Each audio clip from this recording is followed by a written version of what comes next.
I tried to clean it up a little bit.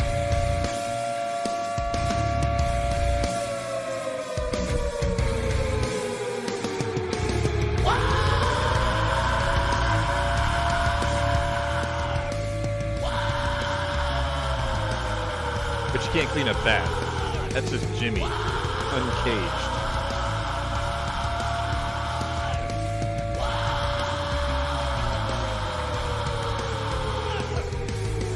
I could tell you one time, don't want it with us. I could tell you one time, that we'll fuck you up. I could tell you one time, go grab your guns. I'll tell you one time, this ain't philosophy. There's actually a tank hidden there. It's behind the building. It wasn't just inadvertent fire. That's where he hit it. Then the building set fire. Oops. And then, you know, Panzerhaubitzes.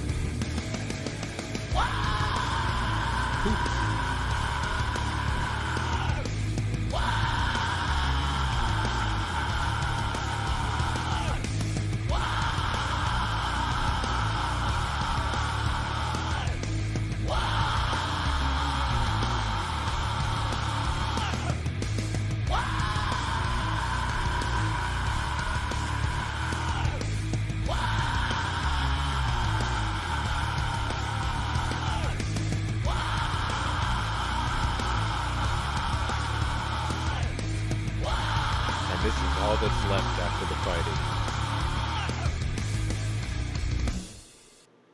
The War Room. Hello, and good evening, and welcome to the War Room. And I have to fix my settings because I had to go to work somewhere in between all of that, and I forgot to do that. So, oops. Amateur hour. I know. Anyway, good evening. It is August 26, 2022. This is the War Room, and you are with us live. It's been an interesting set of milestones this week. We have crossed over the 6-month mark since this incursion has begun. That mark was set on Wednesday. Some fun facts about what's going on. The Ukrainian battlefront is almost twice the size of the Finnish border with Russia. And Finland was desperately trying to get into NATO, if you remember. And they got in less than 10 days. Ukraine has been fighting this war for 6 months on a battlefront twice the size of Finland. And they've been trying to get in for 8 years. Still not in. Imagine that.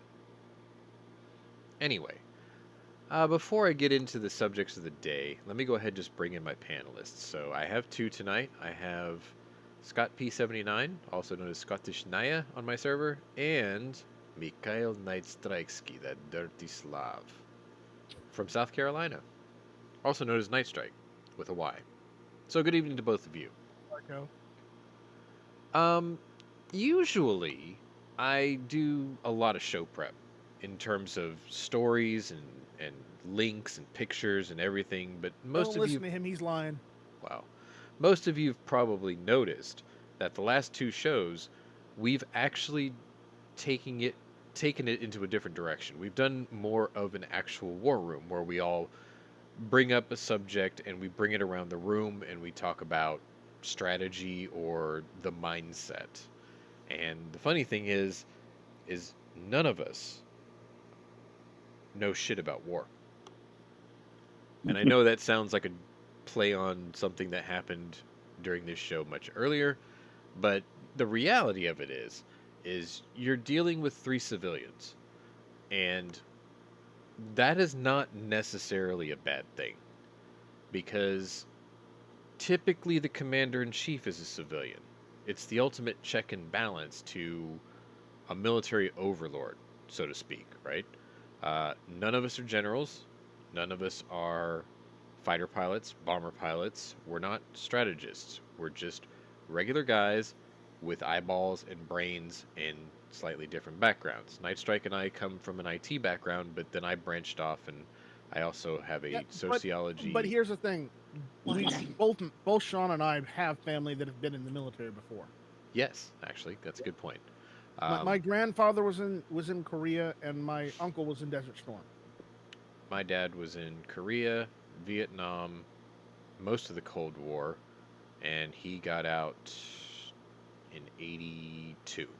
So he got out just before the British had their little incursion in the Falklands. He also started off as an infantryman, and he was wounded enough times where they wanted to send him home, and he refused, and then he joined the newly formed Air Cavalry. So then he was a machine gunner. Um, but yeah, I mean, he's been around, you know. I mean, his original MOS was telephone and communications, and they just couldn't find a job for him when Vietnam rolled around, so he became an infantryman, and then he became an air cav guy. And then after that, they sent him back statesides, and they sent him to White Sands Missile Range. And the first thing he told them was, I don't know shit about missiles. And they said, it's okay, you'll figure it out. And what did he do? He helped develop the Patriot missile system. That's on his resume. It's on his DD-214. He was actually given a commendation for that work. So that's kind of cool. Anyway, the whole point is we're just guys with, you know, opinions and backgrounds. Well, I have a sociology and psychology and criminal pathology background. Well, okay, so but military pilot. I've done fixed wing. I think you did rotor wing, right? Yeah. Okay, so we know how a couple of things work. I also did like historical background research for wargaming, for World of Tanks and warplanes and warships, which is why I still play those things 12 years later.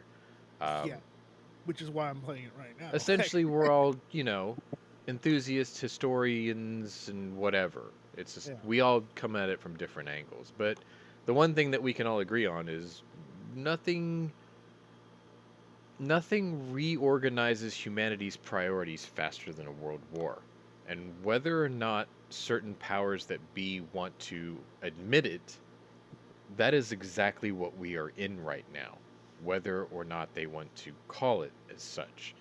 There is a global conflict happening in multiple places across the world, and because we are a world economy and a world internet society and a, you know, world power, we're all intertwined and involved in this.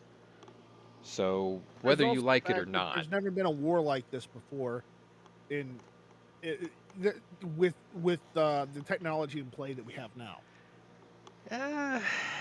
Yes and no. I mean, okay, so there's no such thing as new ideas. New delivery systems, though, right? It's like, if you look at,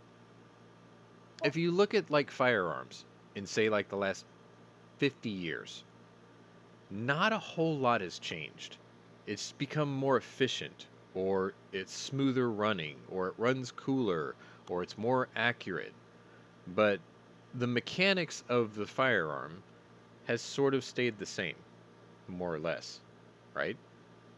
Firing pin hits primer, which sets off charge, which sets off powder charge, which pushes projectile. Well, I was getting more to the fact that, you know, even in the Ukraine and even in Russia, everybody's got a smartphone these days. Everybody's connected to the internet.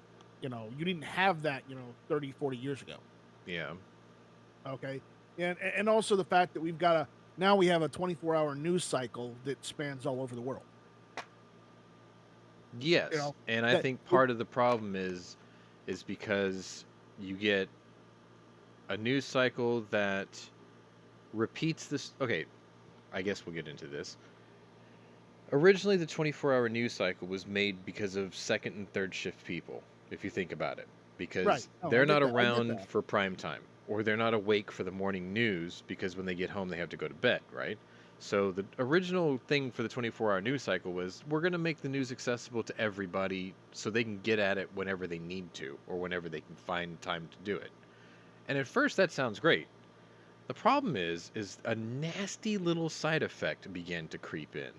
And it's a psychology thing, but it's being told the same thing over and over created an audience of people addicted to leaving the news on all day long and hearing the same there's also stories the fact that over and over and over by different news readers, even though it was the same story, gave the viewer the impression that the news was far worse and more dangerous than it actually was.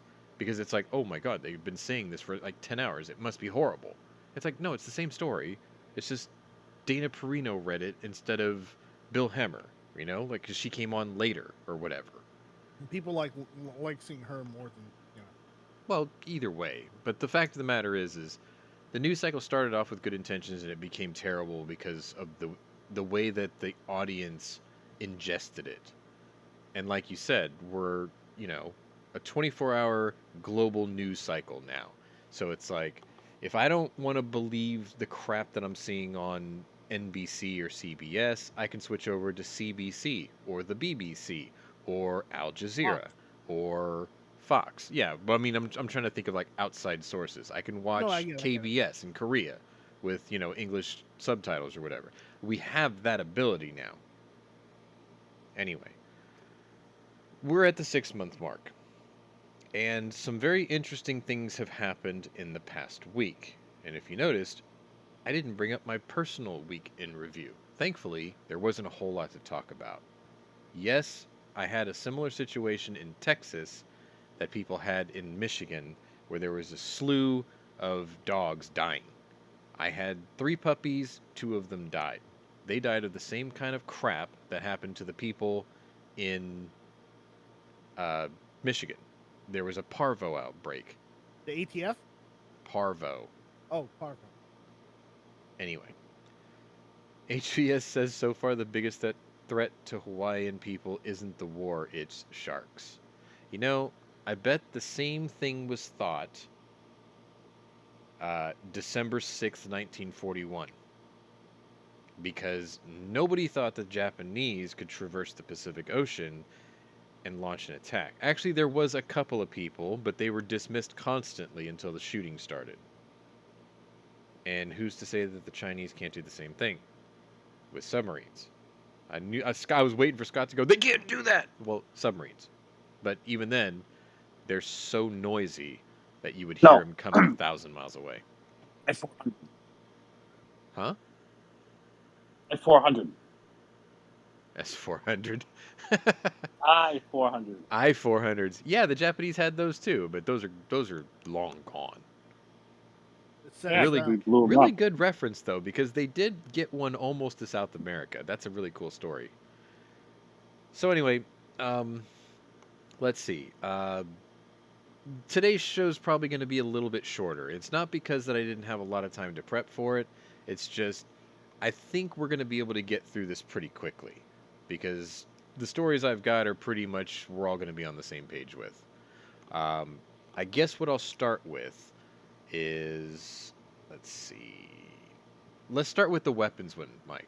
So, Germany announced today, maybe it was yesterday, because they're 8 hours away, that their weapon inventory, the weapon stores, are completely depleted because they sent everything they had to Ukraine. And at first you're like, wow, okay, well, either you didn't have a lot of stuff, or you sent all your stuff, which is very noble, but now you're bitching about it. And it's like, you weren't planning on going to war anytime soon, were you, Air Germany? They said that, but on Wednesday, they also said that they were going to give, what was it, 500 million euros of equipment, of new equipment and weapons in 2023. Right. So, I guess what they're implying is our current inventory is wiped out, and our military industrial complex is spinning up as we speak. That's probably what it is. Fish and chips night at the Lava Lounge. Oh, you. Well, you know what they say about a good war? Good for the economy. Well, yes. Like I was saying earlier, is nothing reorganizes humanity's priorities faster than a world war. So should we start an arms company and start selling arms to Ukraine? Well, you've got the hardware now, don't you? I don't know what you're talking about. I do. Anyway, Mikey here's got a new acquisition. It's pretty cool. Yeah. But he'll get into that later because I'm sure there's like a YouTube video and review coming on his channel. So we'll see. There is. I just got to 3D print the jigs right now. Yes. But I mean, the other thing you bought was pretty cool too. Yes. So where was I going before I just tangented off? We were talking about Germany, and you were spinning up their industrial complex. Yep. To be able to supply 500 million euro of more assistance aid for next year. But right now they're depleted. Right, and what that tells me is they weren't planning a war because they were able to give everything they supposedly had, which is good. That makes them a great ally. Of course they weren't planning a war when the United States has how many bases still in Germany? Sure. But either way, that was actually me leading into a bad joke. But I think I think the more important thing in that, though, the more important insinuation in that is there's going to be, now this is a Game of Thrones reference, but winter is coming, and all the stories I've been reading for this week is this has now become a war of attrition. And Europe is about to embrace one of the worst winters in their history. Not because of climate, not because of Johnny Polar Bear or Greta Thunberg, but it's because they have a severe energy shortage coming. Because Nord Stream 2 was canceled and Nord Stream 1 was turned off, right? Russia's not exporting oil or natural gas to Europe anymore. They're like... Well, did you hear the latest from Germany? Go on. They are firing back up their coal-fired power plant. Yes, they have to. They have to. Because everything that they were dependent on from the East has been cut off. And that's just one country. And other countries around them are going to have the same problem.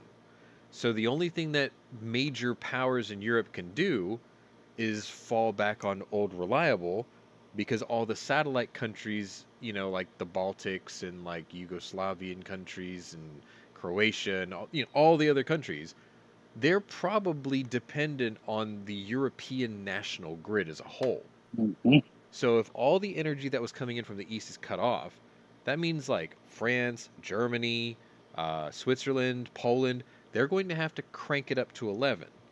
And they can't do that without overloading their own systems, so they have to bring back online all the power stations that Johnny Polar Bear and Greta Thunberg screamed to shut down in the name of climate change. You also have to realize this too. You know how everybody used to say you don't start a war in Russia during the winter? Yes. And that was because of how bad the Ukrainian area was in the wintertime when you're going... just the Urals in general. Yeah. Because I don't think Germany traversed into Russia through Ukraine. Oh, yeah, they did it through Poland. Yeah. They did. They did it across the big front. Yeah, but I mean, most of it was through Poland into the Urals. Yeah. Yes, they did it through parts of Ukraine into Sevastopol, but I think that part was done mainly with paratroopers and air. Yes, but the point is, now Russia has to invade the Ukraine during winter. Well, see, that's the thing. They don't have to invade. They're already there. They're occupying. Yeah, but what Ukraine's doing is hitting their supply chain. Yes, and they're blowing up the bridges and entrapping them. Yes. Yep. Which that's is a double-edged sword. Very fucking bad for the Russians. Well, yes and no. See, that's a double-edged sword, because what you've done is you've slammed a cage around a cornered rat, and that cornered rat is still, like, your people are in the cage with it. Yes, because except not for all the that rat Ukrainians has got no out. ammunition. Uh, they're not They've blown completely up wiped in out the yet. last month and a half 50 ammo depots. Right, but I mean, That's a significant they're not blow. The completely out of Russians were ammo yet. already hurting. The Russians were already hurting. See, I suspect what's going to happen is, if they can't do it by land, they're going to have to do it by airdrop. That worked So, out so well for the Germans in the past. well, I know, but the thing is in Ukraine, they occupy Crimea and they have S-400 missile batteries everywhere. So it's like if they had to protect their supply drops in southeast Ukraine, they've got the defensive missile network to sort of keep those cargo planes in the air. Most of them. I'm not going to say all of them. Yes and Man no, pads are still because going the to take a lot of them down. Ukrainians also apparently have the S-3 and 400 systems. Yes, actually. I think Turkey donated S-400s. And from what I've heard, there may be some Patriot batteries showing up. Well, I know for sure that we moved 2 major ones to the eastern side of Poland. Yeah. And we sent So the support staff to man it. How well did those Russian cargo planes do at the beginning of the war? I don't know. Not There's very pretty good because they had well-known that 40-something footage. mile convoy that was stuck. Well, there's that pretty well-known footage of the paratroopers getting shot down, Yes. slaughtered. Yes, and I do have that helicopter getting obliterated in the intro now. But see, the thing is we're saying this under the premise that Russia's in this alone. They're not. They have China's help. They have Belarus's support. Now Belarus hasn't become a player yet. But then again, they China like hasn't Pwnery. either. And if you look at the war never changes, now they also have North Korea's support. Yeah, that's real useful. I know. China's actually been backing away from supporting We're gonna them. send you 100,000 near-starved, emaciated troops that have been eating maggoty, mud-covered rice that dropped off the back of a supply truck. I hate to say it, but those troops might fight really hard just to get normal Russian. They're MRs. too weak and anemic to even lift their rifles. No. Yeah, they don't even listen. North Korean troops. Russian MREs in them, they're good. North Koreans don't even have a rooftop to mount a defense with. They don't even have a rooftop. Wow. Their MREs have mud in them. My mom right now is in the other room. She's watching Korean variety TV. She does it every day. And every once in a while, I walk across my own living room and I'm told, "Stop, you gotta see this." And she will show me videos of cameras being snuck into North Korea where supply trucks with rice just push the bags right over the side, right into the mud. And people are desperately just scooping it up and eating it right off the ground. Like, that is the enemy or the ally for Russia. Russia's like, do we really want to bring 100,000 near-dead troops over here so they can eat up the rest of our supplies? No. Not really. I just thought, once they got some Russian MREs in them, they'd want to fight harder to get more. Didn't you hear me constantly call them rotten-toothed, barley-eating slobs? Do you think they have any of that left? Like you said earlier, we've choked off their resupply. Scott said that. Well, it's true, though. We kind of did. Now, okay, North Koreans can travel into Russia and take trains across continental Asia to get to this front. I'm not denying that possibility. It happened in World War II. There was a North Korean soldier who fought in World War II. He fought against the Japanese, he fought with the Russians, then he was imprisoned by the Russians for some reason, then he escaped, and then he got captured by the Germans, and then he fought for the Nazis. It's like, Jesus Christ, what the hell? His own family thought he was dead. Actually been confirmed. Yes, that Dark 5 guy did a documentary on him, probably about a month ago. Pretty fascinating story. He fought, and he was captured, imprisoned, and fought for 4 countries throughout World War II. Axis and Allies alike, because I think the last place he fought for was Britain. No, as far as I know, that story's never actually been confirmed. No, it Because has. they've never been able to find the guy. No, they did. That's the thing. His family thought he was dead, and then he finally went back to Korea and reunited with them. I'll find you the link later. It's a fascinating story. It's just one It guy. does. It doesn't beat the Finnish guy though. Haya? No, Go on. the one that was drafted into it was either Finland or Norway, one of the two. It was one of the Scandinavian. He was drafted into their military. Yeah. Got loaned out to the Germans. Got captured by the Russians. Yeah.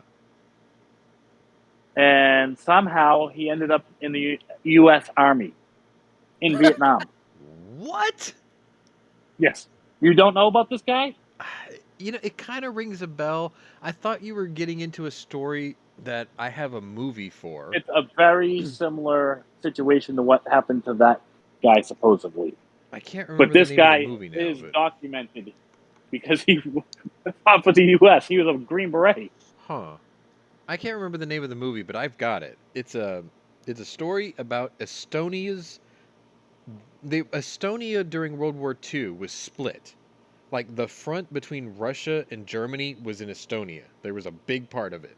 And, like, this one soldier, he fought for the Nazis, and then the Nazis got overrun by the Russians, and then the other half of his countrymen fought for the Russians, and then he defected to the Russian side. And it's like, no, that's not what it is. One guy fought for the Germans, the other guy fought for the Russians. The Russian kills the German Estonian, or the Estonian fighting for the Germans, and then falls in love with his sister. Oh, yes, here he is. That's a good Laurie story. Allen Formey, or Larry Allen Thorne, as we would know him in the United States. Mm-hmm. Finnish-born soldier who fought under three flags. A Finnish army officer in the Winter War and the Continuation War, ultimately getting the rank of captain as a Waffen SS captain under the alias Larry Lane of the Finnish Volunteer Battalion for the Waffen SS. He fought the Red Army on the Eastern Front in World War II, and then as a United States Army major under the alias Larry Thorne, served in U.S. Special Forces in Vietnam. Jesus. And he's actually pretty damn well decorated. He's got 2 Purple Hearts, Bronze Star, Distinguished Flying Cross, Legion of Merit, Iron Cross 2nd Class, Mannerheim Cross 2nd Class. Like, this guy did it.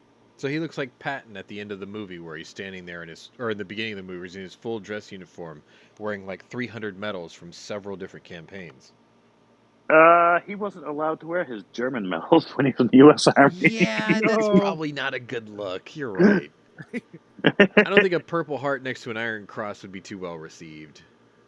Well, the Iron Cross is one thing. It's the little SS one that's a problem. Your double lightning bolt shield, it's probably not going to work. All right, anyway. So Germany's out of weapons. They're spinning up their industrial complex to make more to be able to help Ukraine, but they have to manage their energy output because they have to spin up the anti-Thunberg power plants. I guess that's the only. I'm trying to think of nice ways of saying it. It's like, do you remember? Like, most of us are 30s to 40s, right? So, do you guys remember that once upon a time here in the United States, I'm going to say the mid to late 90s, natural gas was the darling of the energy industry. It was like, natural gas is one of the most abundant energy sources on Earth, and it's super clean. And there was a huge boom of natural gas power plants, right? And now all of a sudden it's like, no, you can't do that. You're killing Johnny Polar Bear with natural gas. And it's like, the fuck? Anyway. They have to balance their energy consumption with their energy output because they know that they have to help pick up the slack when it comes to energy production for export. I'll be honest. When it comes to Johnny Polar Bear, I'll go get my hunting license and mount him on my wall. I like polar bears.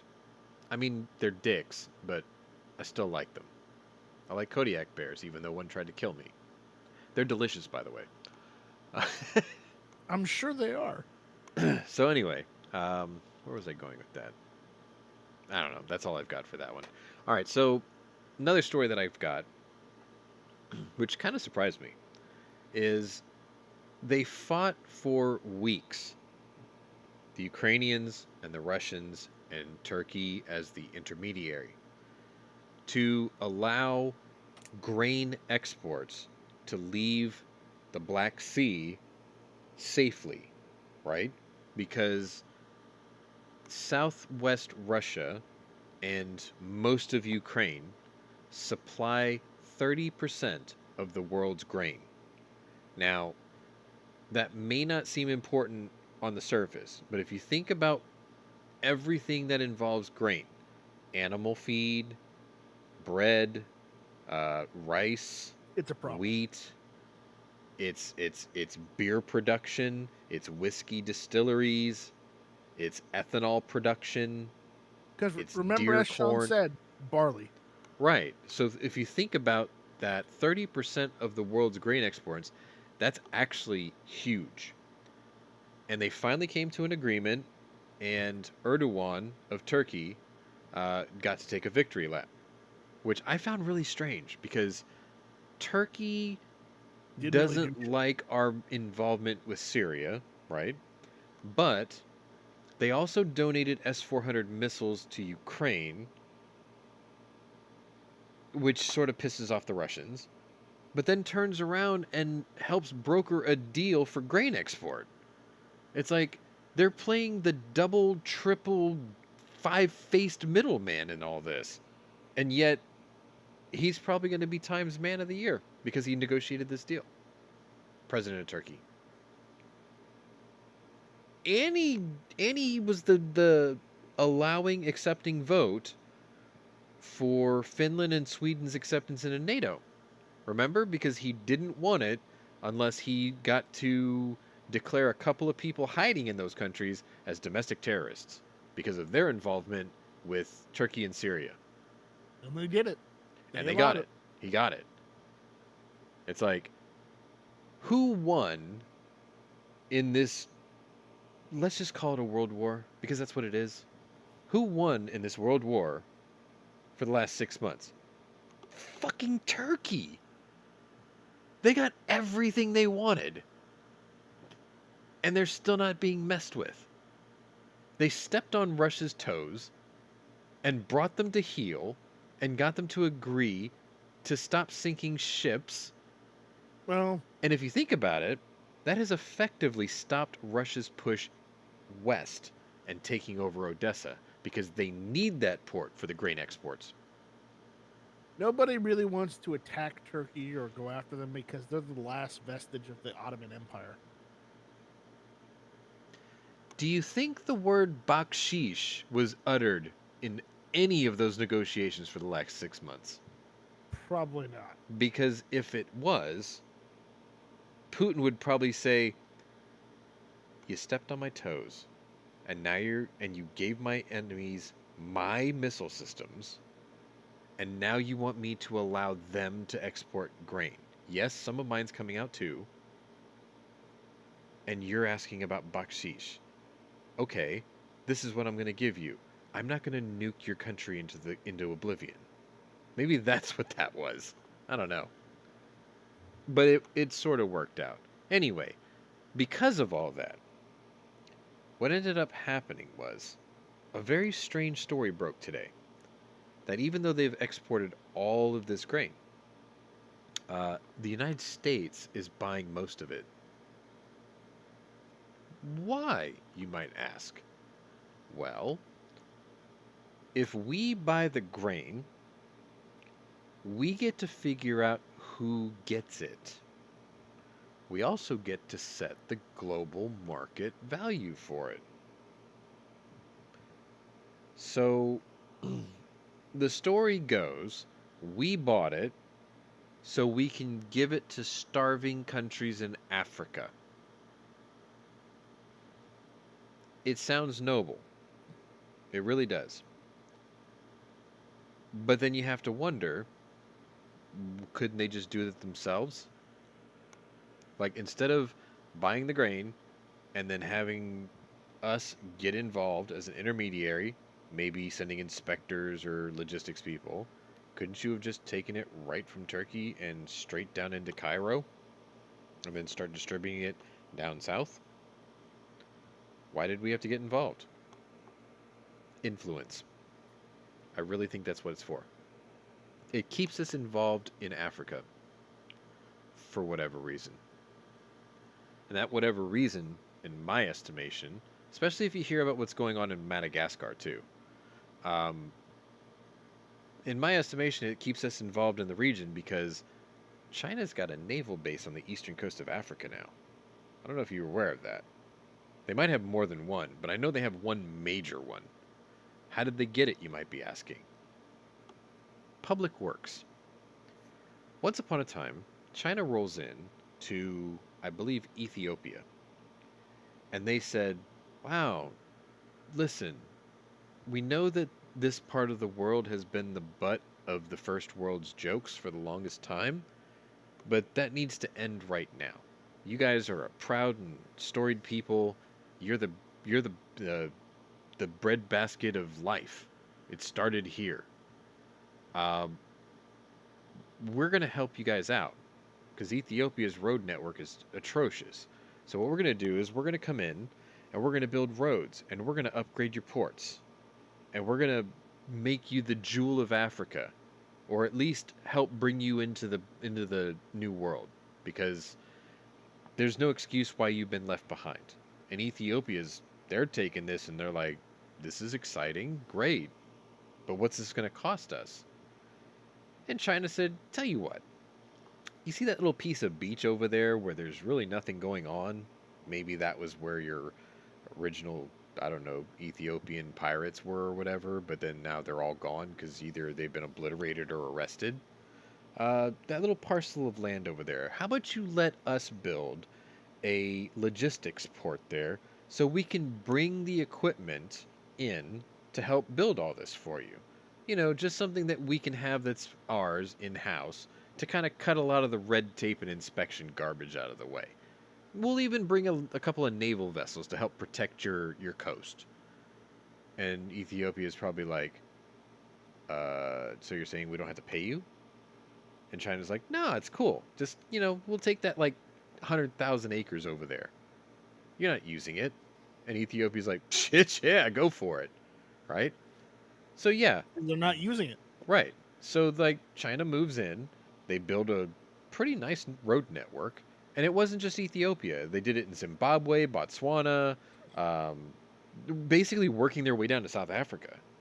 Really nice, blacktop roads. You've seen several of them in a couple of the older Top Gear Grand Tour challenges. Like, I used to have this theory that the three guys from Top Gear were actually like MI6 agents.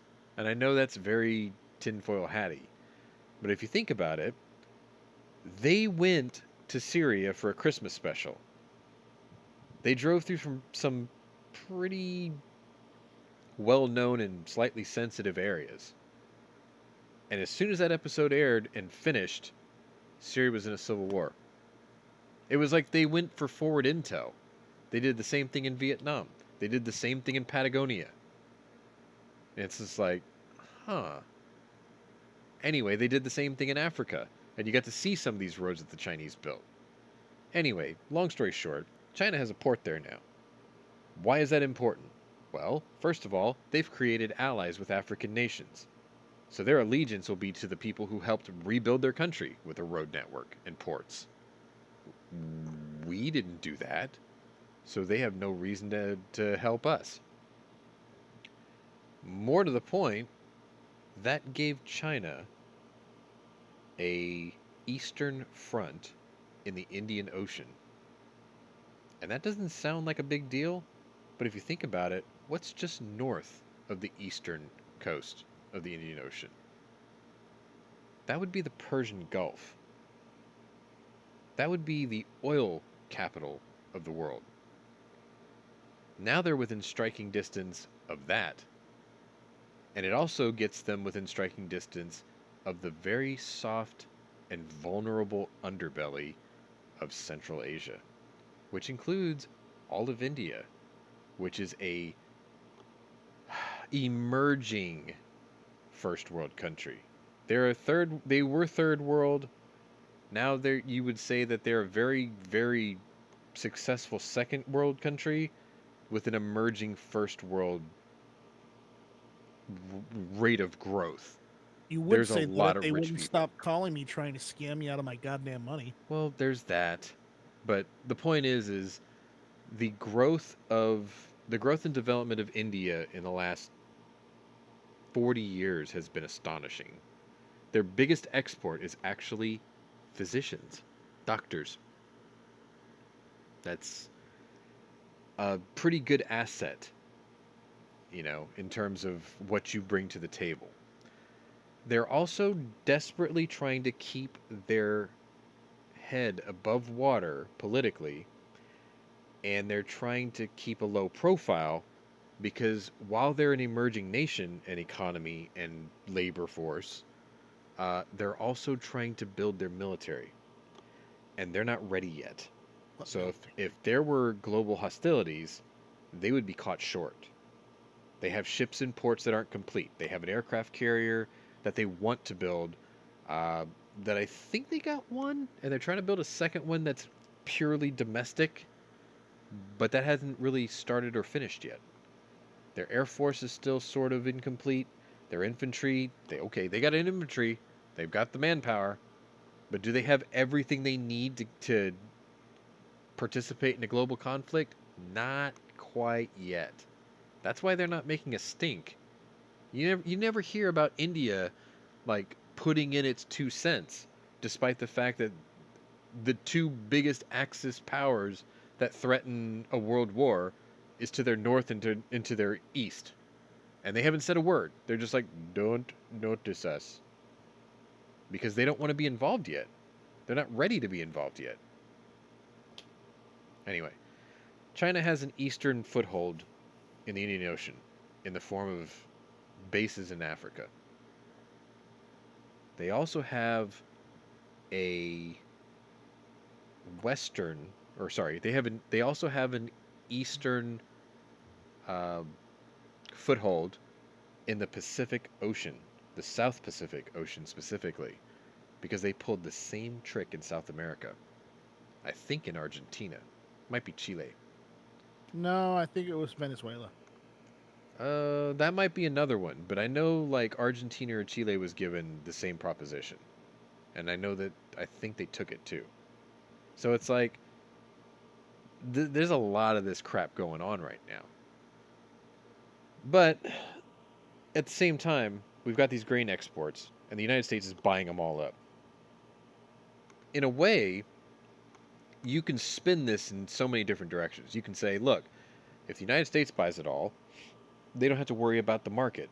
They're like, we don't have to worry about where it's going. We already got a buyer lined up.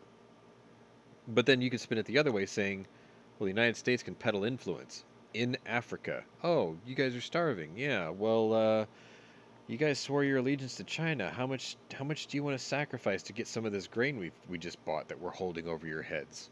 Now, I know that sounds cruel, maybe even a bit unusual, but that's just politics and business, isn't it? It's a cruel world. Like, don't put it past them.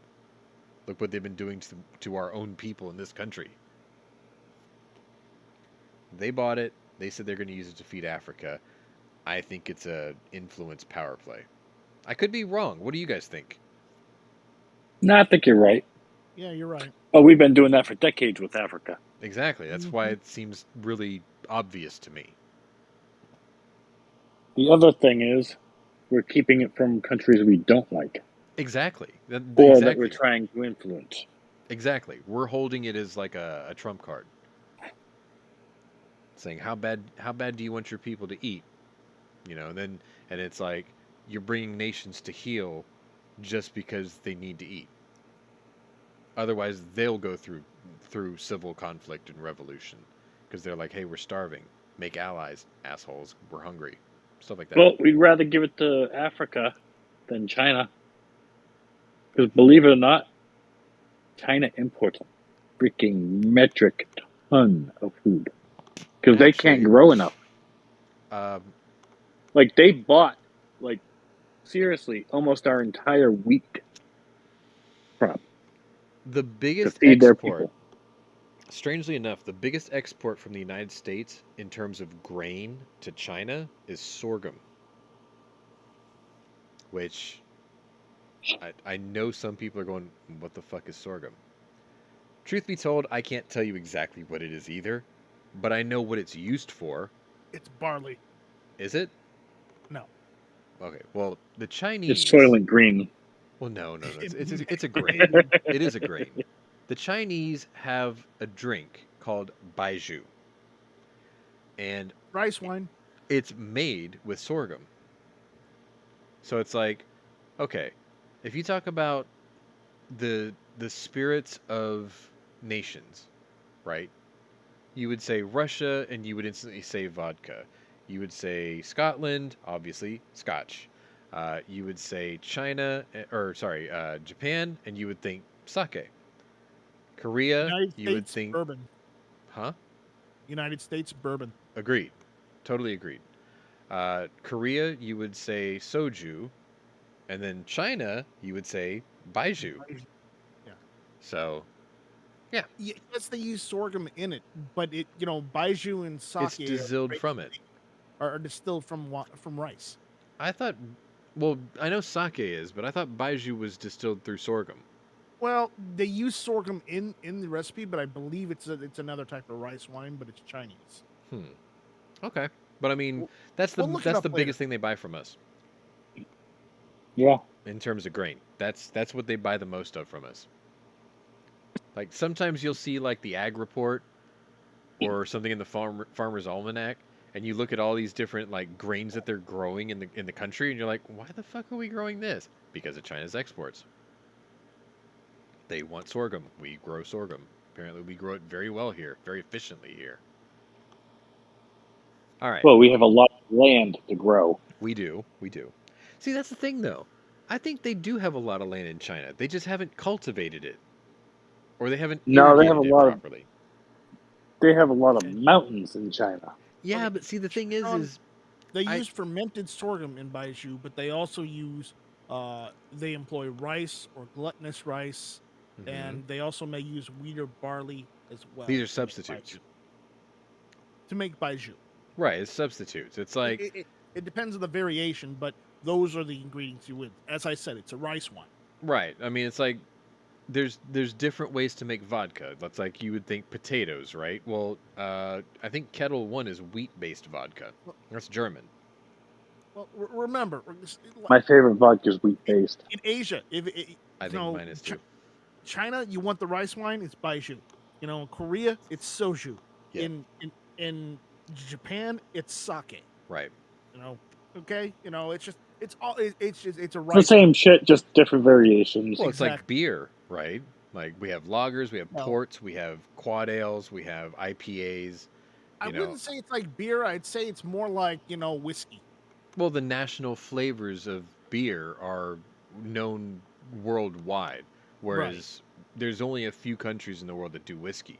And strangely enough, Japan's one of the best ones out there now. They like whiskey and scotch so much because they're OCD.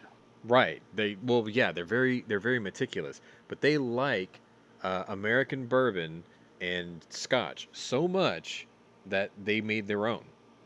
And I gotta tell you, like it's called Nikka and Suntory. Those are some really, really good drinks. Anyway, take it from a guy who drinks a lot.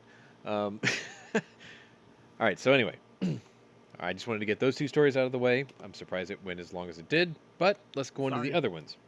Sorry, it's okay. To get that out of the way. I mean, if you have anything else you want to add to it, go right ahead.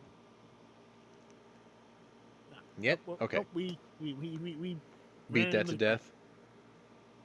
All right. So, let's get into the other stories, which I did put in the description of today's video. Um, we are covering the days of 178 to 184, which is today. We have crossed the 6-month mark, which was Wednesday. And one of the big stories for this week was what they called the demilitarization of Crimea has begun. Now, remember, Crimea was stolen. Let's call it what it is. It was stolen by the Russians, and it's that bit of Ukraine that juts out into the Black Sea, which was why the Black Sea on a map looks like it has horns, because that bit in the middle is Crimea, right? It's a peninsula, like Florida, except it's in the middle. The Ukrainians have declared that their campaign has pushed this week into the demilitarization of Crimea. And what that means is they have held back the offensive in the east long enough and effectively enough that they are now able to pull resources away from that front to start driving Russians out of Crimea. That's kind of amazing if you think about it, because there's a bridge in southeast Crimea that connects loosely to the Russian mainland. And what they're trying to do is they're trying to force them into a funnel across that bridge to get them the hell out. Which means all the stories about all the attacks in the far east of Ukraine, yes, they're bad, yes, there's a war, but they were able to pull the resources away to start backfilling occupied territory that they wanted back once the Russians are defeated. Because we talked about this for several shows now, several weeks, is when this war ends, because it will, the concessions that will follow are obvious. Russia will be punished by the UN or by NATO or by whatever, and I suspect that Poland will demand that Kaliningrad be returned to them, because that's a little bit that isn't even touching mainland Russia that they claimed to keep after World War II, right? Right. That was a foothold they decided to hang on to. It belongs to It's a mix between Poland and Estonia, right? Mhm.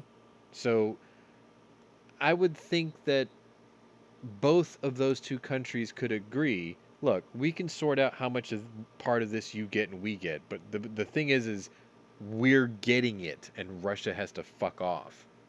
I think they'll both agree to that.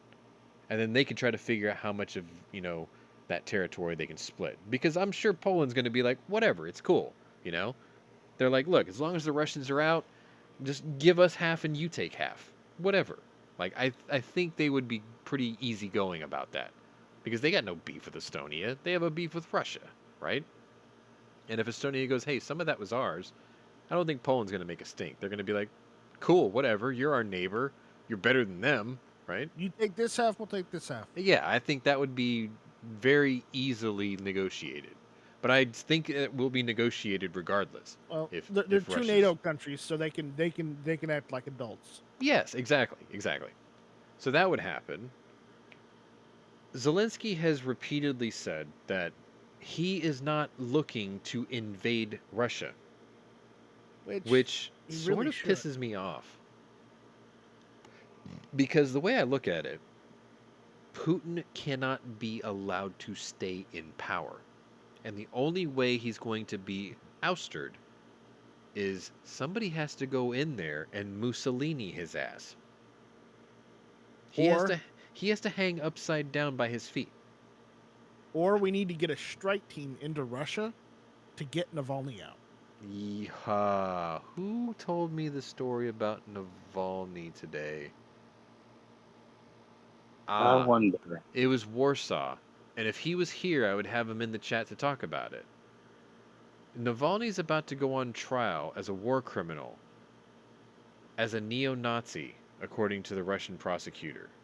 Gee, who didn't see that writing on the wall? I Well, did. you've heard me say this before. The liberal playbook, page 1, is preemptively accuse the other side of which you are guilty of to set the narrative. They want to try Navalny as a neo-Nazi type. If he's found guilty, he will be executed as a traitor. If he's executed as a traitor, the resistance is dead because they don't have another figurehead yet. Well, no. He is the face of the resistance in Russia. He is. The resistance isn't dead, but if they go through with that, It'll they set make it back. Navalny into a martyr. Well, yes and no, and I'm glad you used that exact word because one of the other stories I have is the Russian female provocateur that pushed for Russia to invade Ukraine. She was an ally of Putin. Somebody thought she was the daughter of Putin, but it's not. She's just an ally of Putin. She was killed in a car bombing attack. I think it was last week. I'm sure you've heard about this. Yes, I mentioned it earlier. Russian state TV has essentially put out stories that she's a martyr. So, again, they've preemptively martyred somebody before they kill Navalny and make him one, right? It's their martyr, not the resistance's martyr.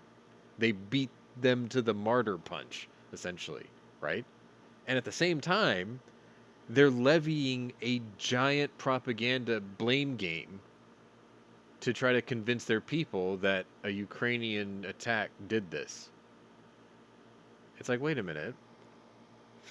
If that's the case, then don't you think you would have caught somebody or had something on camera, or have you investigated this at all yet? No, because you're just making this shit up. Like most other Russians. But yeah, I'm glad you said the word martyr because that's another thing of the preemptive strike with a Y, right? I don't know if I want my Y's associated with it. Sorry, it's all encompassing. Ah. You're a wanderer from Y. Oh, there's a reference. Oh my god. Anyway, no, the point is you can preemptively accuse a side, you can preemptively martyr somebody from your side, and both of those things have happened. If Navalny goes to trial, if he's found guilty of sedition, I guess, as a neo-Nazi, he will be executed as a traitor. That will not crush their resistance, but that will set it back years. Well, they don't have another guy. That may send them straight to the Ukraine, because the only other Nazi that Putin's claiming that's out there is Zelensky. Right, a Jew. Which is even funnier. Jewish. Yeah. I want to know how that works. How do you become a Nazi and be Jewish? I don't understand that. Can you explain that? I don't know. I mean, there was a rumor that Hitler's mother was Jewish, but she wasn't. She was a prostitute, if I'm not mistaken. And I'm not even saying that to be mean. I think she actually was. Actually, I heard she was Jewish, or at least his dad was half Jewish. I know he inherited her face. Like, there are pictures of Hitler's mother on the web. She has the exact same face he does. There's that. Anyway, it doesn't matter. Would not bang. Deadpool should have just, we saw it. Go back in time. Handle it. He did handle it. So, alright, so that's another thing off the list. Let me see. So the demilitarization has begun. They're pushing from the west. They're trying to clear out Crimea. Obviously, we're probably going to hear more about this in the coming weeks, but it's going to be street to street, house to house, because it's sort of like being an occupying force in Baghdad after Desert Storm, right? Because you don't know who the enemy is. They all look the same, friends and foes alike, because you're in their country, right? So the Ukrainians, it's their country, and Crimea was once their territory, and the Russians are occupying it. but they still live and work amongst Ukrainian people there. They look the same. They speak the same language. It's going to be hard to weed out the pro-Russians and the pro-Ukrainians. So this is going to be a grueling, agonizing screening. This could take, well, most of the winter, actually, if you think about it. Maybe that's why they're cutting off all the bridges for a Russian retreat. Because if they do that now, then the Russians won't move in because they can't get what they've already got in out. So then they can focus their forces on clearing out Crimea. I don't know. Just a theory. So It's a theory. A Sean theory. Sort of. I mean, it's based in the opinions of many others that I lean on for information. So it's not just me. And some of them are military people and actually do know shit about war because they're generals or colonels or even majors. I know a few majors. Anyway, another thing that happened this week. Essentially, Eastern Europe has dodged a nuclear fallout bullet. Is that a good way to put it? So, the Russians had occupied the Zaporizhzhia nuclear power station, 6 reactors, for the second time, because they attacked it twice. They occupied it the second time. Then they turned around and put out a pretty grim warning. Don't come into work Friday. Something bad could happen. So then the people who worked there didn't come to work. But then they turned around and said, okay, you can bring IAEA inspectors. Come check it out. Right? And then it was like a rubber band thing. Bad thing, good thing. Bad thing, good thing. Right? Bad thing, good thing. Bad thing, So good thing. the next bad thing was then they said, we're going to pull the plant off the European national grid. And it's like, okay, there's only 2 reasons you're going to do that. 1, because you're trying to hold energy hostage against the rest of Europe. Or 2, you fucked up the plant so bad that you had to take it off the grid because when the reactors go up, you don't want to overload the national grid and take out half of your own country in the process. So it was like, what's going on there? Well, truth be told, 2 reactors were disconnected from the national grid, or the European grid. The other 4 weren't. The inspectors came. The other 2 that were pulled off were apparently inspected and repaired, then brought back online, then reconnected to the grid. So, good thing, right? So it appears that 6 reactors are up and running and humming and producing power again. It's like, Russia, you dick. Russia, you dealt IAEA a solid. Russia, you're a dick. Russia, you... Well, it's all running. What do I call you now? You know, it's like, this is part of Russians doing Russian things. So, supposedly the nuclear bullet has been dodged. Do they still occupy the plant? I don't know. I know that they allowed inspectors and repair people. I know that it got fixed. I know it got turned back on, and I know it's reattached to the grid. And the Ukrainians are still running the plant. So, did the Russians just say, okay, cool, see you later, and just walk out? Or they're just like, okay, we're still watching this, don't do anything stupid. I don't know. It's hard to say. Let's see. Do I have anything else? Oh, so I guess my last. I am at my last topic, by the way.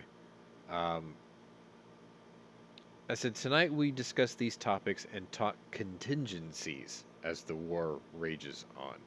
So let's talk contingencies. The Biden administration in the last week passed 3 aid bills for Russia. Or sorry, for Ukraine. I think the first one was like... What are we doing for Russia? Hang on. I just misspoke. The first aid package, I think, was like $350 billion. The second aid package was like $500 billion. And then or $500 million.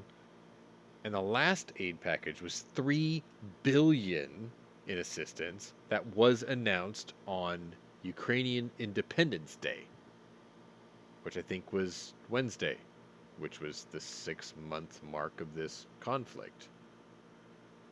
So he wrote 3 checks for aid and assistance. And you're going to have to start to wonder, are we doing this because we're beta testing military hardware? Because that's a good way to do it, right? Through a proxy war. We'll be like, okay, we're going to send you this kind of stuff for short-range things, so that way we can use that information to gauge the effectiveness if we ever need it, right? That's a beta test. It's a pretty good idea. Pretty good way to do it. They get the aid they need, we get the data we need. That's feasible. Or are we trying to buy their loyalty? Because we sure as hell didn't push for their acceptance into NATO, which is the thing they actually asked for originally. So are we doing that? If the world wanted this conflict to be over, if the world didn't want to use Ukraine as a petri dish for beta testing weapons, whether they were chemical, biological, or kinetic. Somebody's sleepy.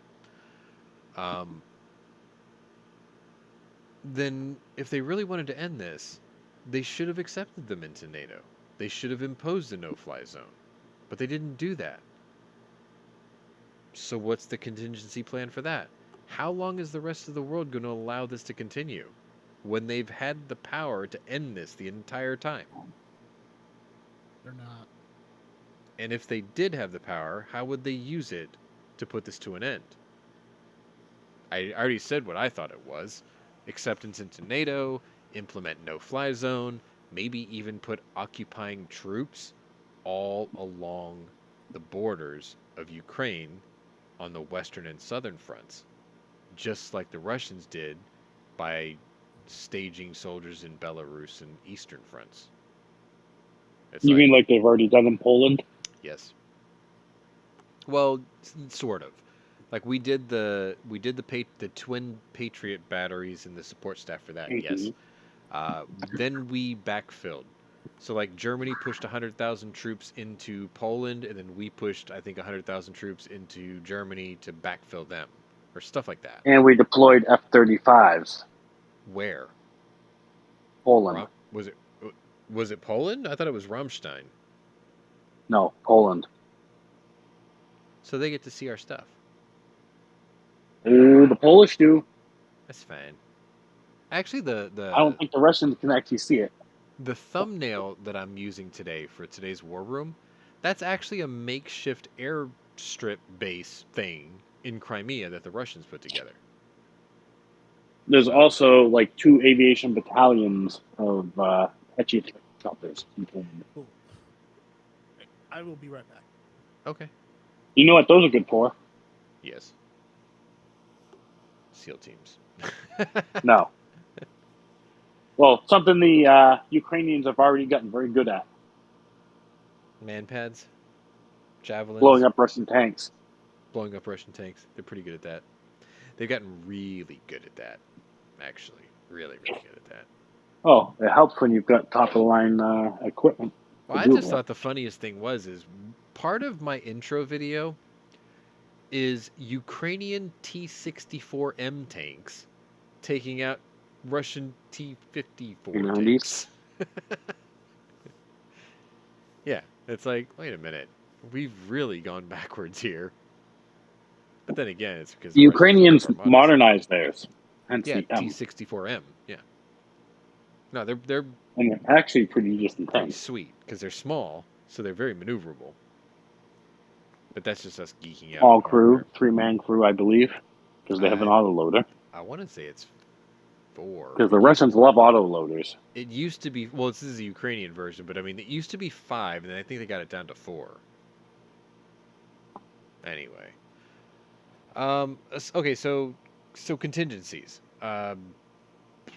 We sent a lot of funds. Germany sent everything they had in inventory. I think we sent something like 60 or 70% of our Javelin inventory, our current Javelin inventory. It's not like we didn't say, hey, build more. It's just what we already had we sent, right? Then we sent HIMARS systems, uh, 2 different types of drones. What else? Oh, a Seawolf class nuclear submarine, but you're not supposed to know about that because we're just very quietly watching. Wink, wink. Um, Neptune missiles, but you said they got something else after that, right? Scott? AFK. I don't think they're... I forgot the name of them. Anyway. The other contingency I wanted to talk about was the winter, right? So we sort of touched on this a little bit. Germany's spinning up coal and natural gas power plants to help buffer the tide, I guess, to help stem the tide. Harpoon, thank you. That's what I was thinking of. So Germany's doing its part for energy. Will it be enough? Short answer, probably not. Long answer, what else do you got out there, Europe? France has nuclear power plants. Russia's already helped get Zaporizhzhia back up with the help of IAEA.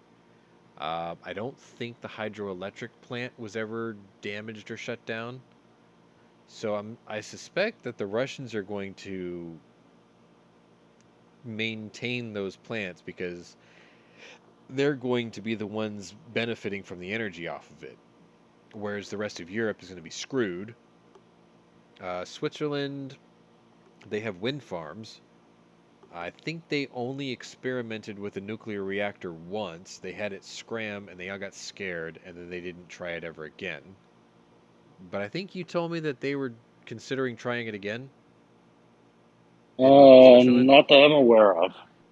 But I do know that they have massive hydroelectric capability. Do they? Yeah. Like, do they have They the river network? Swedish help. Yeah, but Yeah. I mean, do they have a river network for it? Well, you've got mountains, you've got rivers. Some. But is it enough to do what they need it to do? Well, I guess that works in tandem with everyone else's too, because global economy, global power grid. So, okay, so that's like I was saying, contingencies, right? Germany's doing its thing.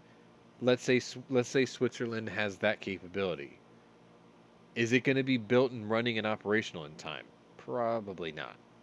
So they got to think short term, which is what Germany did: natural gas and coal and oil. Well, they're going to have to turn on all the shit they turned off to go solar and wind power and bullshit, which doesn't work.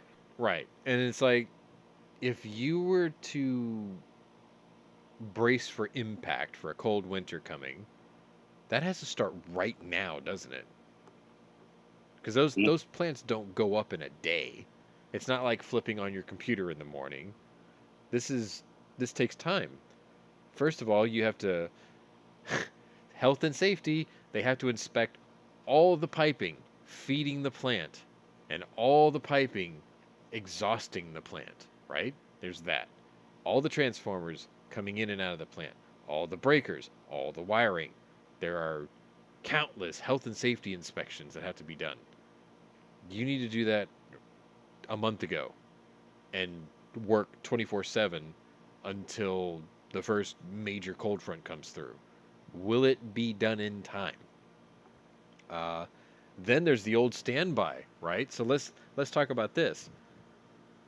How many of the smaller nations, let's say Croatia, Herzegovina, Bulgaria, maybe like the more rural regions of France, maybe the more wooded regions of Switzerland and Germany, right?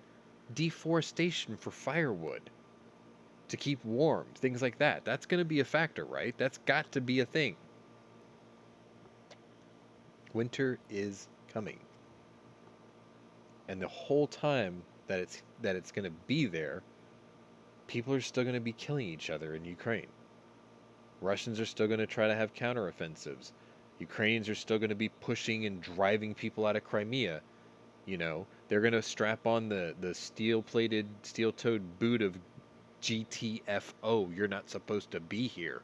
Well, while I'm looking, Switzerland Mm-hmm. gets 28% of all their power from hydroelectric, which is also the biggest single piece. Okay. 20% solar, Mm-hmm. 10% heat networks, Wind? 4% heat networks. I don't know what that is. Geothermal, maybe? 20%. No, they list geothermal separately. There's 4%. Remaining wind, renewable, 3 and 1, and import. They only import 6% of their energy needs. So they're pretty stable. Do they export their energy, or is it sort of we have enough for us, which is why we don't have to build more? It's pretty much option 2.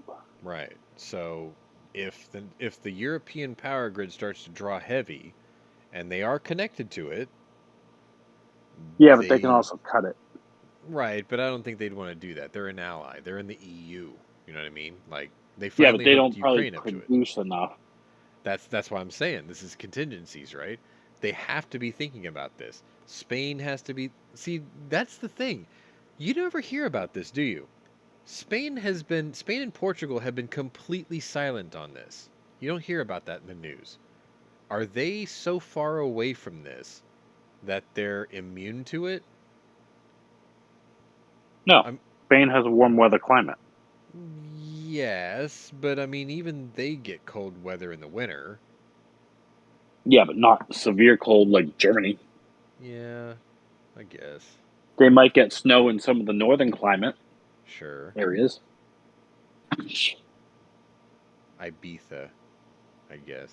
I don't know. It's like, even then, they're connected to the EU power grid, though, right? So it's like if their eastern neighbors are drawing so much more power that it's actually straining as far west of the power grid as Spain, who was bankrupt for a long time in the 2000s, let's be honest. And they had a massive bailout from the EU several times, so they were able to rebuild infrastructure. How far does this power thing go? Like, honestly, how far do you think this power draw is going to go? Nord Stream 1 and 2 are out. Germany has to use original older styles of power generation. National grid for the EU is under heavy strain because of a very cold winter in the east, drawing power from plants all the way as far west as ... See what I'm saying? It's like those are things that are going to weigh heavily on the minds of most Europeans, because that's coming. Like, I know it's cliche, but winter is coming.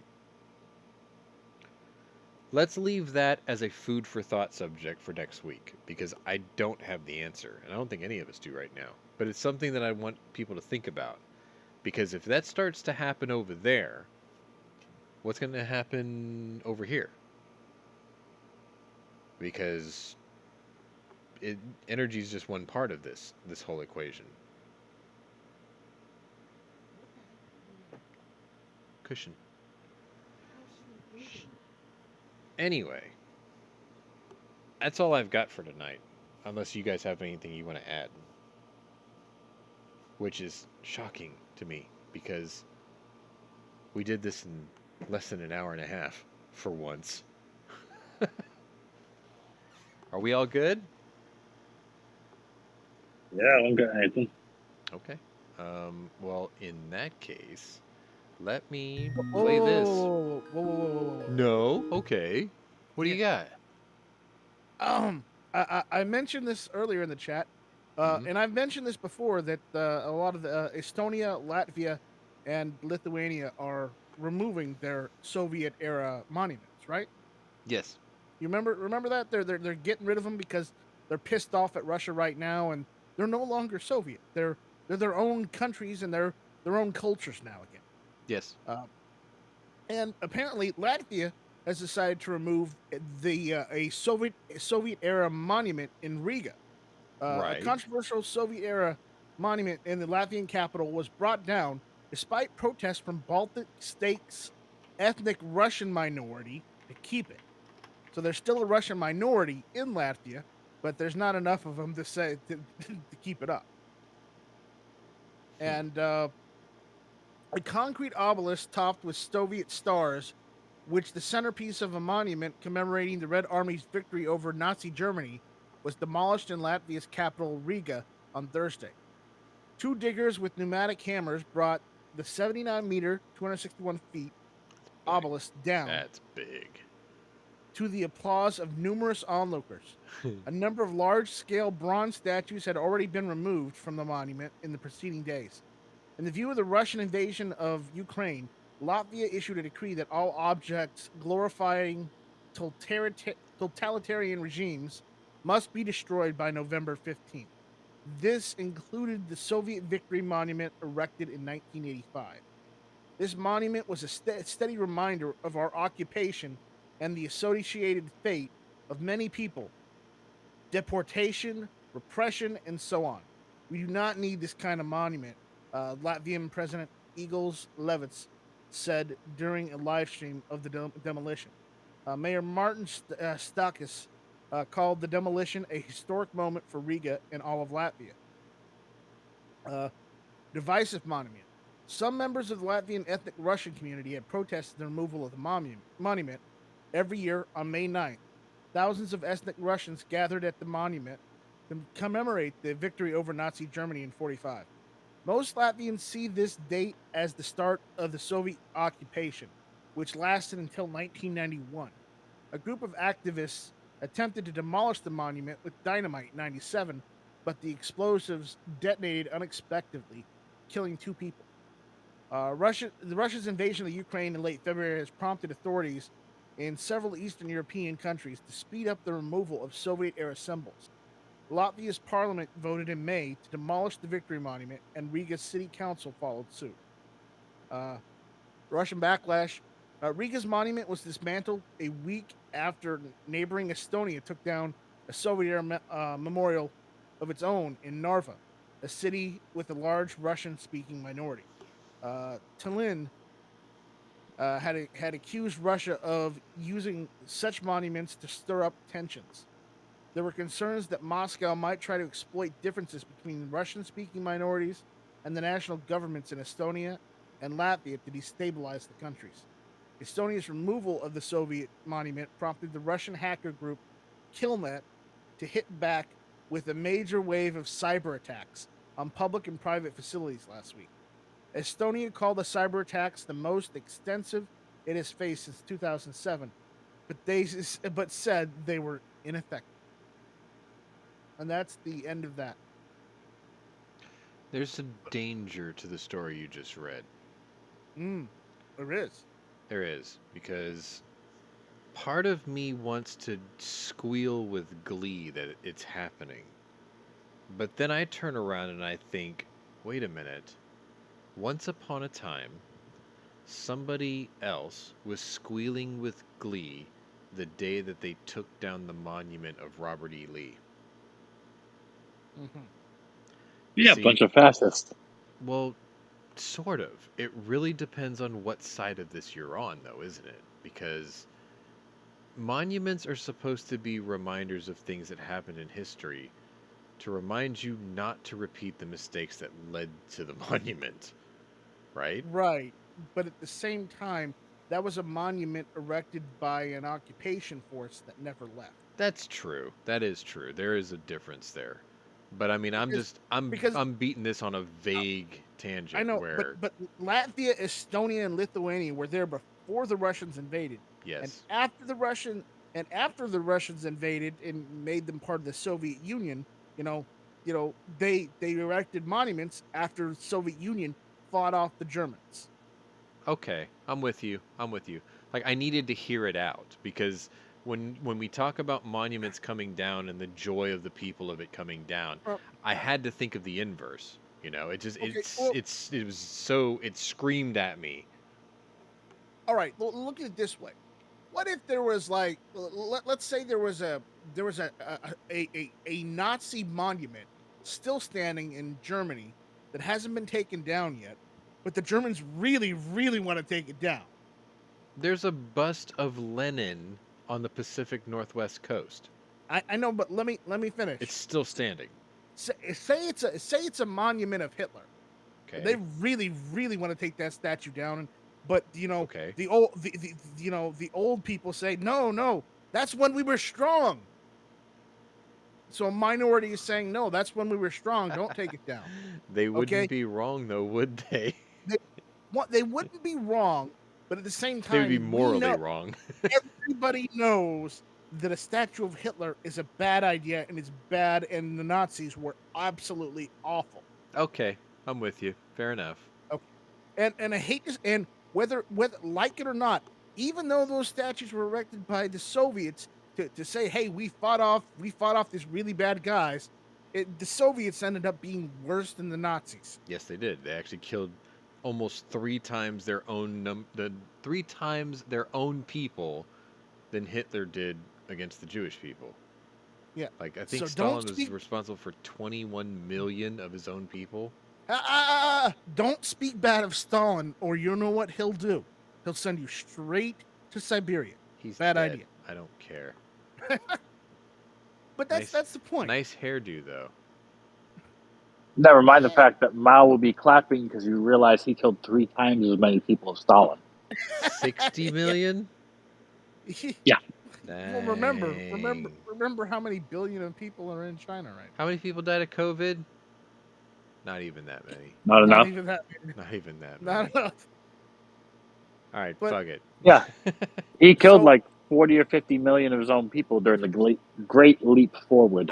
I get what you're saying. Hey, we beat the Nazis, and we all did it together as part of the Soviet Union. But at the same time, the Soviet Union oppressed these Baltic nations, and maybe these Baltic nations. We carrying didn't these... hear about that for decades because of the Cold War. No, because of the Cold War. Yeah. But now that these Baltic nations are taking them down because they're part of the NATO. Sure. Maybe they themselves will erect something different, saying, "Hey, we beat the Nazis with Russia. We beat the Nazis with Russia, but we are no longer part of the Soviet Union." See, that's why I like these war movies coming out of those countries, like that Estonian war movie that I was talking about. It's fascinating stuff. It's like, we never heard about this. And now their stories are finally being told, and it's like people like me who like history, I'm like, I'm glad I saw that. I'm glad I took the time. We never heard of it because it was repressed by the Soviet Union, because exactly. the Soviet Union wanted everybody to think that every country, every satellite nation, every country that was part of the Soviet Union was part of collective Moscow, and everybody was Soviet Russian. But that's not the case. Right, but that is the map that Putin is trying to bring back. 1963 or 61's Cold War map. He's trying to bring it back, but so far the only ally he's got literally right now is he's got Lukashenko. He's got one of the stands, and he's got he's got Belarus. That's it. He's got Lukashenko of Belarus. He's got 1/3 of the nation of Chechnya. Yeah. He's got Iran.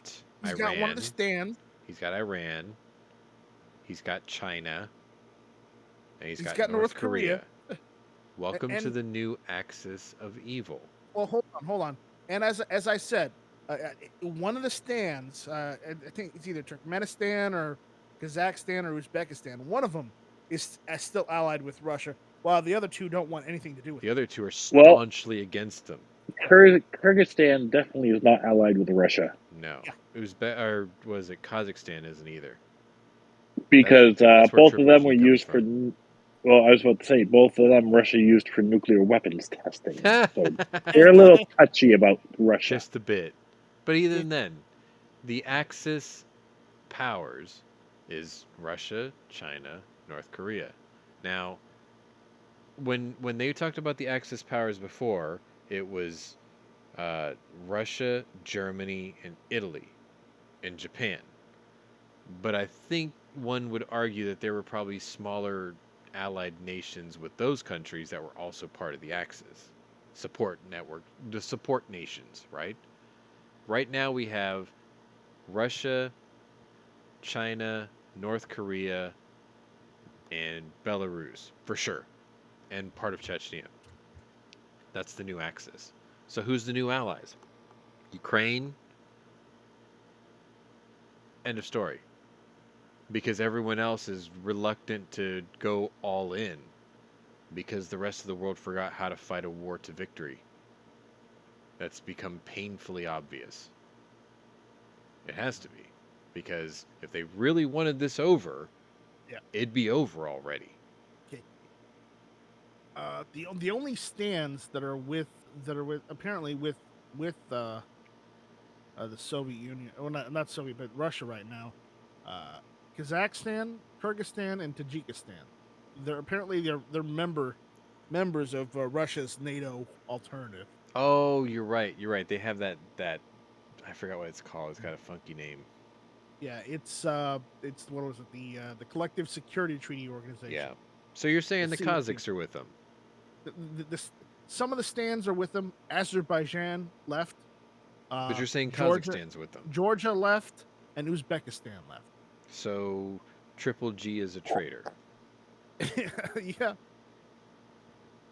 You know. even though he So. lives and trains in California, which is a traitorous state. Kazakhstan, Kyrgyzstan, and Tajikistan. Californistan. We don't talk about Californistan or Washington. Washington. DCistan. No, not Chirac. Washington stand. Oh, you're talking about the Pacific Northwest. Okay. Yeah. That's just North California. Yep. North Californistan. Meanwhile, I'm waiting for Jaime in the chat to go, "Hey, I'm stuck down here." No, we're still waiting for him to say, "I have RPK." That's what are you laughing at? We're waiting for you to say it too. Shush. I'm not. Scott, we should just like flex right now with our RPKs, right? Yeah. You should. Yeah. You should. Flex. Then I should go. Unfortunately, I'm too tired to lift that thing off the wall. Because it's been a long week. Anyway, I think we are done this time. So We're now done. I'm definitely going to play this.